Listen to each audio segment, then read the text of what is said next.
अपने पसंदीदा शो के फुल एपिसोड देखने के लिए अभी डाउनलोड करें दंगल प्ले ऐप।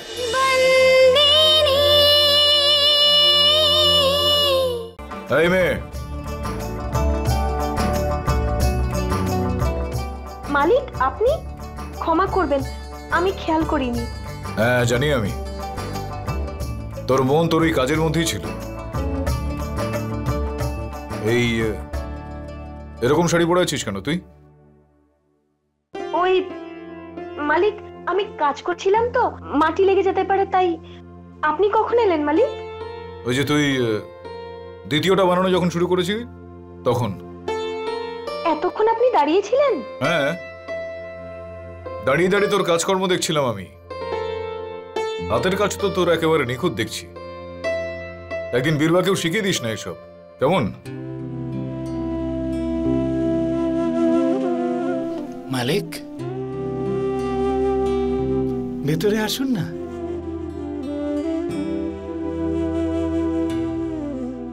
জয় শ্রীকৃষ্ণ মাধব কাকা। বসুন মালিক।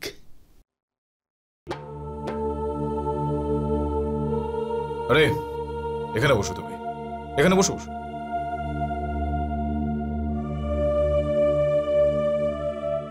কেমির কোনো খবর পেলে নাকি? না মালিক। কোথায় যেতে পারে বলো তুমি? এটা তুমি একদম চিন্তা করো না, কিন্তু আমরা খুঁজছি ওকে। আরে এসে গেছিস তুই? তোর সঙ্গে আমার একটা কথা ছিল। তাছাড়াও এই কথাটা বলার মতন ঠিক সময় এটা হয়তো নয়, কিন্তু আমার কিছু করার নেই। বাড়িতে খুবই সমস্যা হচ্ছে আমাদের। অনেকগুলো দিক আমাকে দেখতে হয়, তুই জানিস। ওই আমাদের হীরা ব্যবসায়ী রয়েছেন না পরিচিত সমীল ভাই, আগামীকাল ওনার জন্মদিন। নিমন্ত্রণ জানিয়েছেন আমাদের। তুই তৈরি হয়ে থাকিস, ঠিক সময় চলে আসবো আমি তোকে নিতে। এ বিষয়ে তোমার কোনো আপত্তি নেই তো? আর তাছাড়াও ওকে নিয়ে আমি একেবারেই যেতাম না, কিন্তু ওকে ছাড়া যদি আমি যাই সমীল ভাই আমাকে একটার পর একটা প্রশ্ন করে যাবে। আমি ওকে নিয়ে যাবো, আর অনুষ্ঠানটা হয়ে গেলেই আমি সময় মতো ওকে ছেড়ে দিয়ে যাবো। ঠিক আছে মালিক। ওই কি যেন নাম ওর, তোরাল আছে না? তোরাল, তোরালকে চিনিস তুই? দেখেছিস কোনোদিন? না মালিক। তোরাল ওই সমীল ভাইয়ের মেয়ে। ওই রেখেছে একটা, ওই কি যেন বলে ইংরেজিতে, সারপ্রাইজ পার্টি। সেটা কি হয় মালিক? ওটা ওই একদম হঠাৎ করে কিছু একটা করা হয়, সবাই চুপ করে যায়, তারপর হাততালি দেওয়া হয়। আমি সেই কখন এসেছি, এখানে বসে আছি কখন থেকে। জানা কি একটু চা বানিয়ে নিয়ে আনা যা। আর শোন না, হাত ধুয়ে নিস কিন্তু একটু, যা এখন।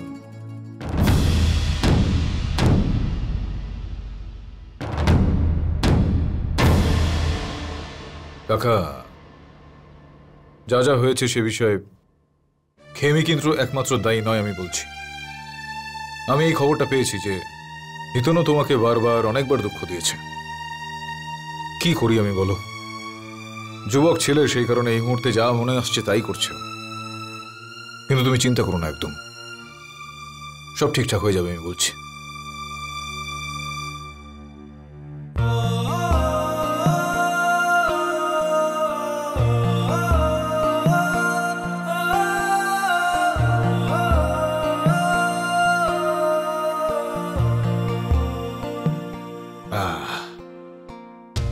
খুব ভালো হয়েছে আজকের চাটাও। কতগুলো দিন হয়ে গেল যে আমি তোর হাতের চা খাইনি। এনে ধর এটা। মনে হচ্ছে মালিক এখনো বিবাহ বিচ্ছেদের কথা জানেন না। এনে, আমি এখন আসি, ঠিক আছে? জয় শ্রীকৃষ্ণ।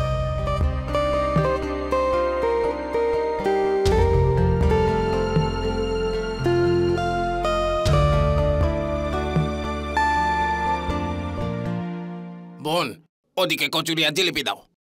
এই তুমি একটু তাড়াতাড়ি হাত চালাও।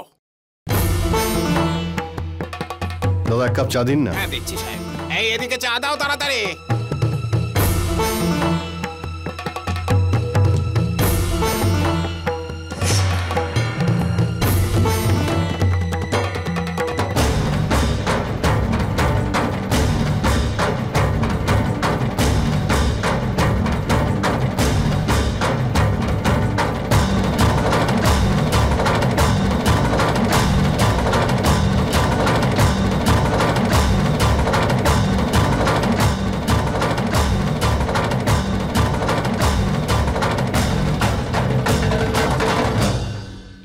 দিয়াল মা, হিতেন এখানে? এখন কি করব আমি? যদি হিতেন আমায় দেখে নেয় তবে? ছোট, এই চাটা ওই দাদাকে দিয়ে আয়। আমি কাজ করছি। আরে তুই ধর তো।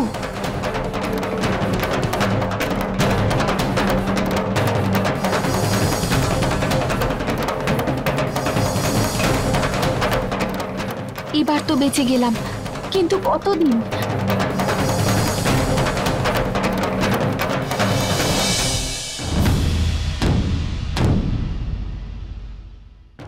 কাকা, আপনি? ওই মা, তোমার সম্পত্তি রয়ে গেছে আমার কাছে, এই হারটা। খেমি, এটা তোমার জন্য নিয়ে এসেছি। কিন্তু হিতেন, এটা তো সোনার নয়। যখন মাইয়াবংশী পরিবারের বউকে উপহার দেওয়া হয় তখন তার গলায় সোনার চেন পরানো হয়। এই চেনটা আমার নিজের উপার্জনে কেনা। সোনা কেনার টাকা নেই আমার কাছে, তাই সোনার জল করা চেনটা। এটাতে তোমার ভালোবাসা রয়েছে, সোনা বা যে কোনো অলংকারের থেকে দামি। কি হলো? নাও ধরো। এই গ্রামে এসেছিলাম, তোমায় দেখে মনে পড়লো যে এটা ফিরিয়ে দিই। ঠিক আছে।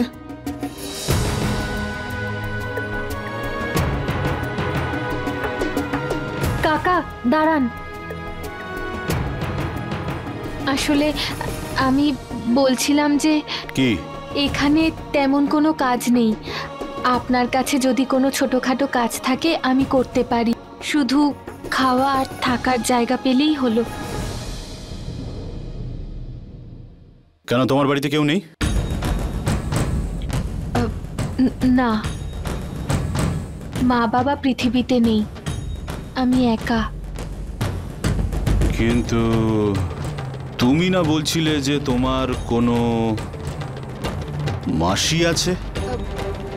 হ্যাঁ, আসলে আমি জানতাম না। এখানে আসার পরে জানতে পারলাম যে আমার মাসি অনেক দিনের জন্য বাইরে গেছে, আর আমি কারোর উপরে বোঝা হয়ে থাকতে চাই না। দেখো মা, মিথ্যে কথা বলা উচিত নয়।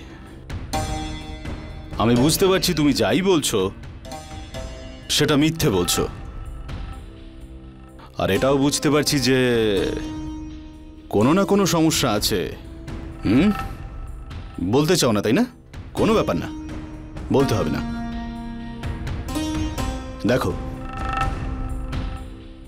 আমি একাই থাকি জামখাম্বাড়িয়াতে। দুবেলার খাবার তুমি বানিয়ে দিও, তোমারও পেট ভরে যাবে, সাথে আমারও পেট ভরবে। নিজের বাবার মতোই ভেবো আমাকে, ঠিক আছে? চলো।